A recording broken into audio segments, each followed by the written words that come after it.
Hi, thanks for coming, and I'm excited for our talk today. I met Dan a little while ago, and I was impressed with what he's been up to. Dan runs Theranova, a medical incubation company in San Francisco. And when they look at the medical space, they approach it the way, or I think of it as from a very much an engineering perspective. And I thought the combination of engineering approach in the healthcare and medical arena was really nicely done, nicely explained, and I think Dan has some pretty innovative thoughts to share with us. Thanks for coming, Dan. Great. Thanks, Astro. Thanks for having us. Thanks for having me here. When Astro first asked me to come, he said that he wanted me to talk about something that I was interested in, and a space that I've been gaining increasing interest in is actually the potential spaces within the body. My company, Theranova, spins out companies' subsidiaries as it comes up with ideas and gets backing for these subsidiaries. So a quick disclosure is that I have I'm a founding inventor and have financial interest in three of the companies that I'll be mentioning today, Novashunt, Velomedics, and Peritoneitis. So let's start off with what is a potential space. In anatomy, a potential space is an area typically that surrounds an organ that is not visible, typically has a small amount of fluid in it, but allows that organ to slide around within that space. And it's not, as you can see here, it does not appear during normal functioning. Some examples of potential spaces: the subdural space around the brain and spine. This allows the brain and spine to move within that area and acts as a cushion against trauma. Joint capsules, here I show just the shoulder joints, but those are also potential spaces. Allows the articular surfaces of the joints to move around. There is the pericardial cavity, the area around the heart. The heart moves within this sac. If it wasn't able to move freely within this sac, then the pericardial cavity and the heart would actually have to work much harder in order to pull the thoracic contents with it. The pleural cavity is similar. It's the lungs move and slide within this cavity. They can expand and collapse within this cavity. The cavity that I'm most interested in, though, and the one that I'll be talking about today, is the peritoneal cavity. This is the cavity surrounding all of the abdominal organs, and some organs that are only partially abdominal. The intestines, the liver, the spleen, the stomach, all those are fully abdominal organs. Partially abdominal organs include the bladder, the kidneys, and the major vessels that course behind the peritoneal cavity. The uterus in women is also abdominal organ, a peritoneal cavity organ. Peritoneum derives from the Greek term peritonion, meaning to stretch. The lining functions as a semi-permeable membrane with a very large surface area of over 2 square meters, and about half of all blood flow courses through or adjacent to the peritoneal cavity. As you can see from this picture, it easily expands rapidly to accommodate over 2 liters and chronically can expand to accommodate much more than 2 liters. This is useful not only for hot dog eating contests, but also for pregnancy. Larger devices are frequently first implanted here because it can tolerate such a large volume. And then examples of this are the ventricular assist devices, the first pacemakers, the first implantable cardioverter defibrillators were all placed in the peritoneal cavity. Peritoneal dialysis is actually possible due to this expansile nature. I'm going to go into peritoneal dialysis a little bit, since this, in my mind, is the only medically viable current use of the peritoneal cavity.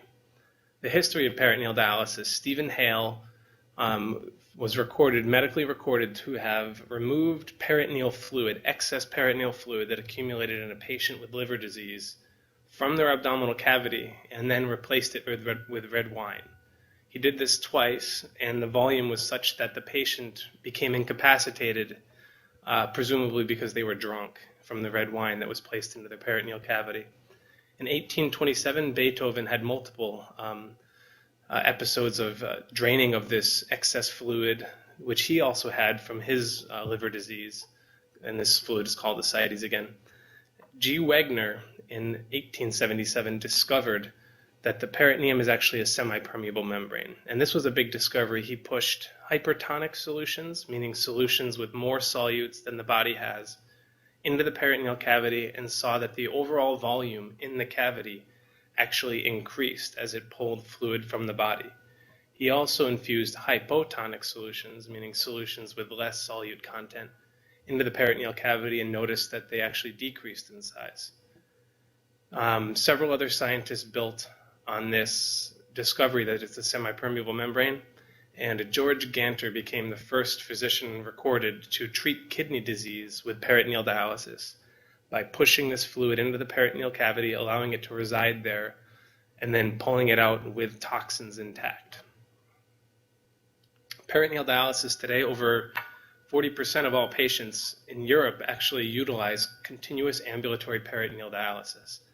This is an infusion of up to 2 liters, 2.5 in some cases, of fluid into the peritoneal cavity, a dwell, or it resides there for about 2 hours or more in some cases, and then is drained with the toxins that have moved into the peritoneal cavity through osmosis. Peritoneal dialysis catheters can maintain function and patency for several years. Less than 5% of these catheters fail if they're placed in the true pelvis, even over very long term. And the peritoneal cavity provides resistance to encapsulation that occurs with other implants. If you place something in the vascular system or in an organ or under the skin, it very quickly forms a very robust fibrotic capsule. In the peritoneal cavity, this process is much slower and begins with a fibrin film coating. And preventing that fibrin film coating and removing that fibrin film coating can be as simple as a very short burst of fluid, allows the implant to remain patent for very long periods of time. As I mentioned, peritoneal dialysis is pretty much the only major use of the peritoneal cavity in medicine today. And it's been I feel that this area has been largely untapped. Technologies currently under development that I'll be talking about today involve the removal of this ascites, or this excess fluid. One of the companies I'm involved with, NovaShunt, performs this procedure. Inducing therapeutic hypothermia is Velomedics. 2 large companies, Medtronic and Diaport in Europe, deliver insulin into this cavity for more physiologic absorption. And then the last is patient monitoring using this cavity. For removing ascites, there was a company called NovaShunt, founded in 2006, and it's based in Switzerland. It utilizes an implantable pump and catheters to shunt fluid, excess fluid or ascites, from the peritoneal cavity into the bladder. The clinical data so far suggests that there's been a reduction in overall ascites formation, and the bulk of the patients in this clinical study have been free of peritoneitis, or external needle pokes, to drain the fluid for the duration of the study. This is a schematic of the implant. You'll see the 2 white cuffs on the catheters actually are made out of a polyester material that the body responds to. There has a fibrotic ingrowth into these cuffs, so that if there ever is an infection associated with the pump, it will not move into the bladder or the peritoneal cavity. This pump is transcutaneously recharged and communicates externally, and it intermittently pumps from the blue catheter into the yellow catheter, and then the patient simply urinates this excess fluid from their body, as opposed to coming to the clinic and having the large cannula you saw in one of the previous pictures stuck into their belly. Another use of the peritoneal cavity is induction of therapeutic hypothermia. This is thought to be potentially protective in heart attack, stroke, and brain injury, and it's been shown that it can be very protective in cardiac arrest and spinal cord injury. One dramatic example of that is the football player. I forgot his name now, but the football player that walked onto Oprah 6 weeks after having a debilitating C-spine fracture that should have prevented him from walking ever again. He was very quickly placed on therapeutic hypothermia. His neck was chilled, and his blood was chilled as well. And because they were able to get to him so quickly, they were able to reduce the swelling and the damage that occurs with a typical C-spine fracture. This company utilizes a very cold fluid, less than 4 degrees Celsius, lavage of the peritoneal cavity. So this is a video of the access. You can see the access up top. It's the long trocar there. And the fluid here is actually visible on X-ray. We've added something to the fluid to make it visible on X-ray.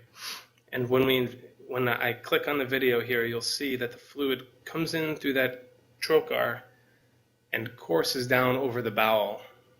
And you can just get an indication of the massive radiator that the intestines and all of the peritoneal cavity provide to the body, not only for absorption and fluid exchange, but also in this case for thermal gradient.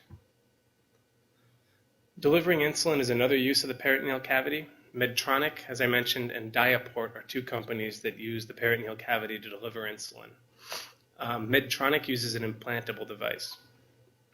This implantable pump shown here, and this implantable device has been found to have a much more physiologic response with respect to insulin delivery. It's absorbed directly into the portal circulation, so it's a more physiologic delivery manner than subcutaneous insulin.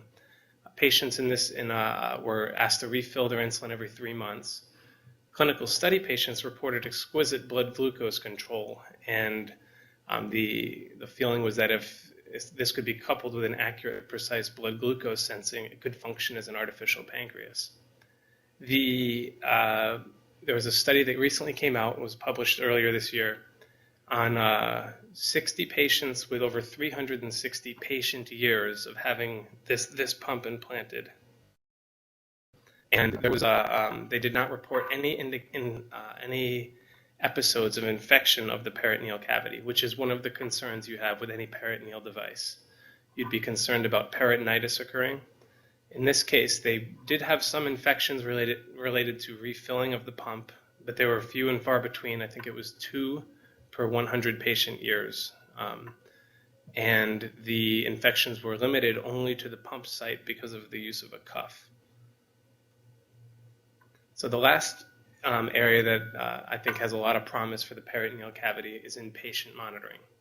The large surface area of the semi-permeable membrane results in a very rapid fluid turnover. Some of the early work, my first exposure to the peritoneal cavity was actually at Duke University, where I harvested islets from rats and then placed islets back into the peritoneal cavity. And islets are the insulin-producing cells in the pancreas. I worked in the chemistry department, and we actually coated these islets with an alginate, calcium alginate shell, and then placed them back in the peritoneal cavity. And I was stunned to find that these cells not only survived, but they were able to have robust exchange of insulin and glucose in the peritoneal cavity without any direct blood flow. And that was my first exposure back in the late 90s to the nutritive properties and the very rapid exchange of nutrients and oxygen across the peritoneal membrane. So we recently conducted a study in an animal where we measured where we did what's called a glucose challenge. We took a pig that was at baseline with a blood glucose around 50 to 70, challenged it by giving it a blood glucose of 300 and then dropping it back down to a glucose of 70 or so, and then monitored the response rates of the various sites where you're measuring glucose. The first site that we measured was the plasma. That's these green dots here, and this is the actual blood glucose. You would expect it to surge very rapidly because we were actually administering the glucose intravenously.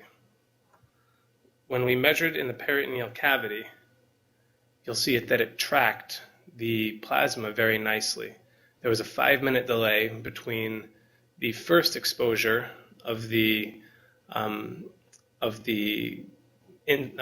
glucose to the intravascular space between when the plasma and the peritoneal cavity both showed their first uptick in glucose. In contrast, interstitial space measurements underneath the skin is this blue line here. And you'll see it takes approximately 20 minutes before there's even a reasonable uptick, that first small uptick that would indicate that there's been exposure to glucose. So what this indicated to us is that the peritoneal cavity appears to have a much more rapid equilibration with plasma, at least for glucose, which is what I had suspected based on my early research with islets and their ability to survive based on only the oxygen and the glucose within the peritoneal cavity. This is a preliminary study. We've only performed this experiment twice now, but the data was similar both times, and we're looking to expand this some more. So the question then is, what is accessible from the peritoneal cavity? And if you go into exhaustive detail, there is quite a bit of information that you can access from the peritoneal cavity. The vital signs: heart rate, respiratory rate, temperature, blood oxygen saturation, perfusion pressure of the organs. You can get a patient's activity level and their position. You can get peritoneal pressure, which is useful in surgical follow-up. You can get electrolyte levels to track patients. A dialysis patient, for example, could be sent home with a peritoneal monitor, and once their urea and their creatinine reached a certain level, they could come back in for their own personalized, tailored dialysis regimen, as opposed to the 3 times a week right now. And any miniaturizable chip-based assay that can be placed in an implant could be included in this peritoneal site with the durability of with a durable implant that's not going to be encapsulated, and will have great access to a fluid that's in very rapid equilibrium with plasma. So if this sounds a little bit far-fetched, I have a little demo here that we created to show you exactly what we expect, or close to what we expect our commercial design to look like.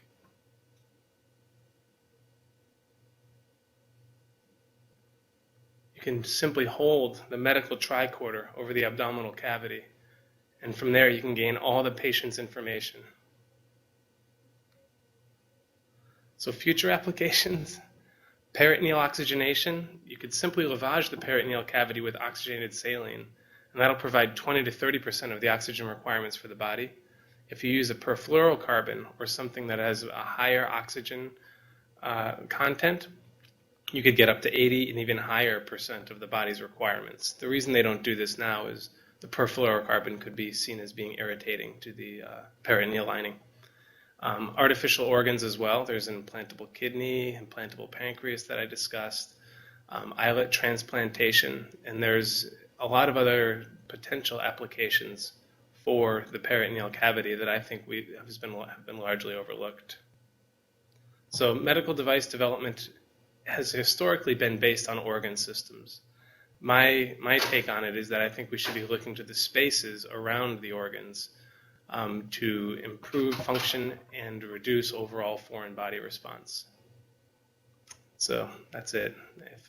Any questions? Yeah. Do you think you could do anything with monitoring tumors, particularly here, there, or anything like that? Yeah, if there was an assay for the tumor, say for example prostate PSA, prostate-specific antigen, you could track that over time. If there was an assay that was small enough to be placed on an implant and intermittently expose the peritoneal fluid, in terms of imaging the tumors and tracking their size, I think that would be a little bit too broad of a scope for a single peritoneal implant. Peritoneal pressure you can track very easily, but since the cavity expands so rapidly and so easily, the tumor would have to be so dramatic in size before you saw a peak in peritoneal pressure. Can you talk a little bit about, this is sort of a specific part of the body, but all over the place about what you can use it for. Right. I'm curious about your process for exploring, a little bit about tools that you can use sort of in a multi-purpose way to try different things, maybe a little bit of how you learn on animals, how you transition to people, when you have to go to Europe first, when you can do phase 1s here, when you get device exemptions, just a little bit about the process for exploring some of these things that you have. Great, thanks. Yeah. So the question was how I go about the process of exploring potential applications of implants and devices within the body. And the typical process involves identifying a clinical need. So that's always the beginning, is the identification of a clinical need. So the best example I can use is for this NovaShunt, the company that pumps the fluid into the bladder so it can be urinated out. While I was doing my residency at the Mayo Clinic, my transitional year, and while I was at Duke as well, getting my MD, I had treated many patients with liver failure who had a large accumulation of fluid in their peritoneal cavity that needed to be drained every 2 weeks or so. And if they're not compliant with their diet, they need to be drained every 3 or 4 days. So I saw the clinical need there, and once I saw the need, then I entered into problem-solving mode and said, why can't we do this better? I thought of all the different places you could put this fluid, and I thought of all the different cavities and potentially even shunting it from one potential space to another. There's a device that does that. It's called the ventriculoperitoneal shunt for hydrocephalus. It actually takes fluid from around the brain and spine and puts it into the peritoneal cavity surrounding the organs, the abdominal organs. So what we ended up coming up with was putting the fluid into the bladder. The next step for us was to look into the literature and past experience to see if there's any reason why we could not do that. So we looked to the published sources of literature and the previous experience to figure out whether or not this could be done. We very quickly found that there were some experiments done with a one-way valve on the bladder wall into the peritoneal cavity that were not successful because the bladder is typically higher in pressure than the peritoneal cavity. It shares a wall with the peritoneal cavity, so you add the tonicity of the bladder wall, and it's usually higher in pressure.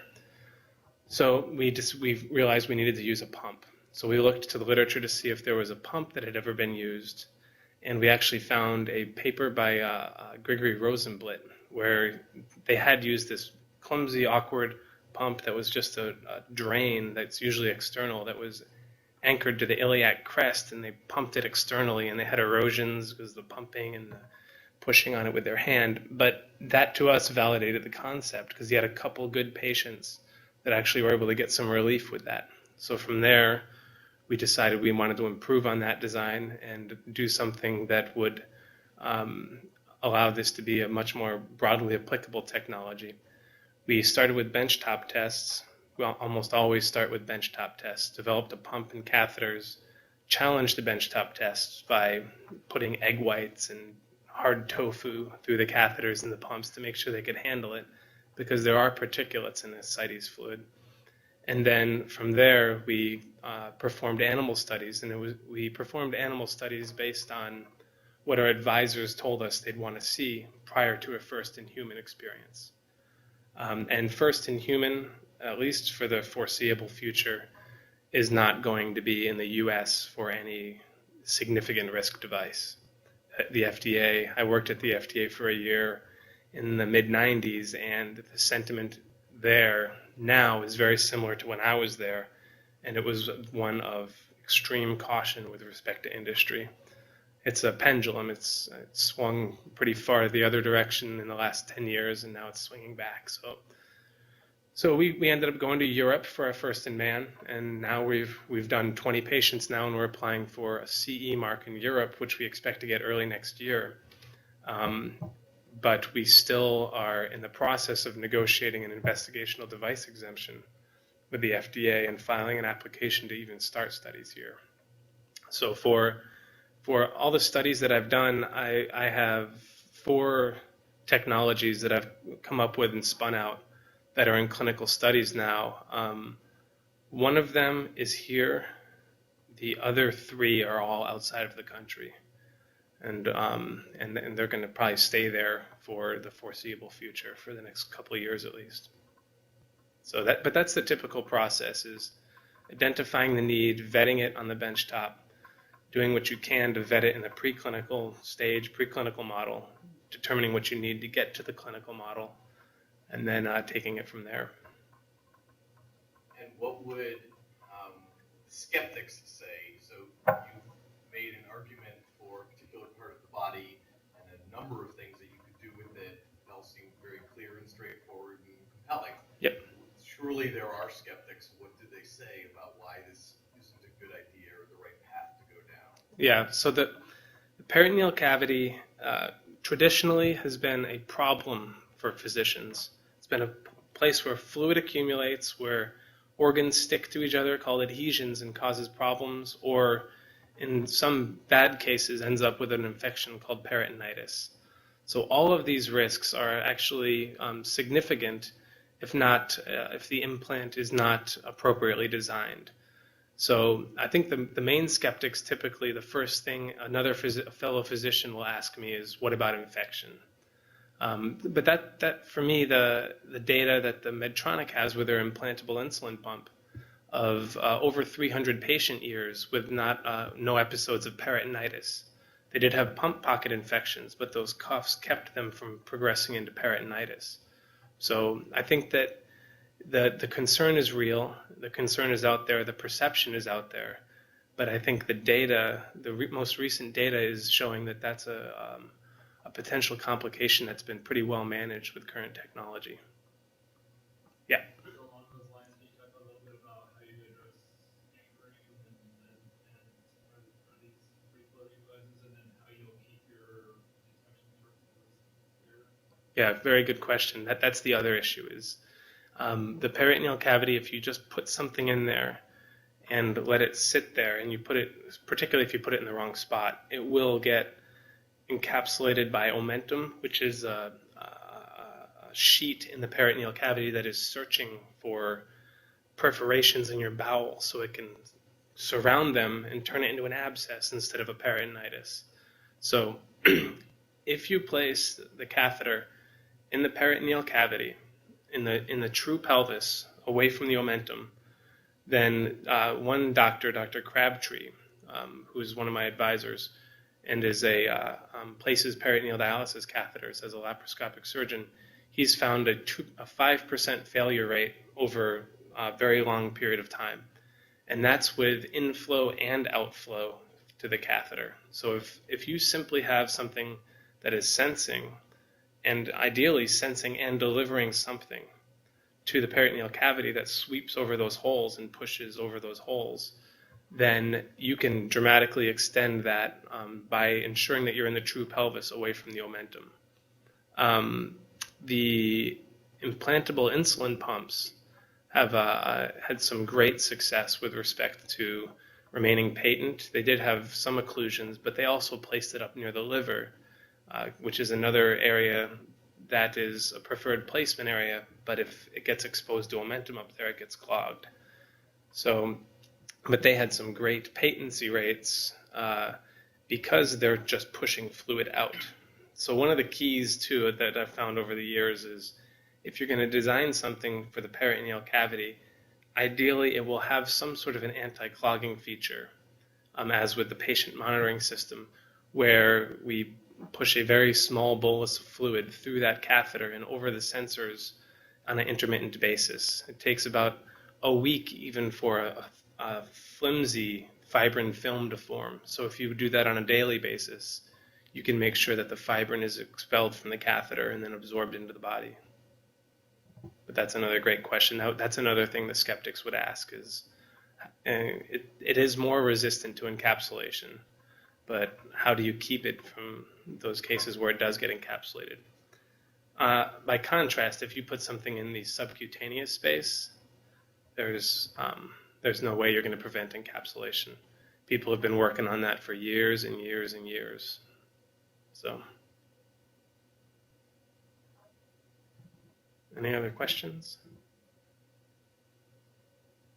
That's great. Thank you very much. Great, thank you.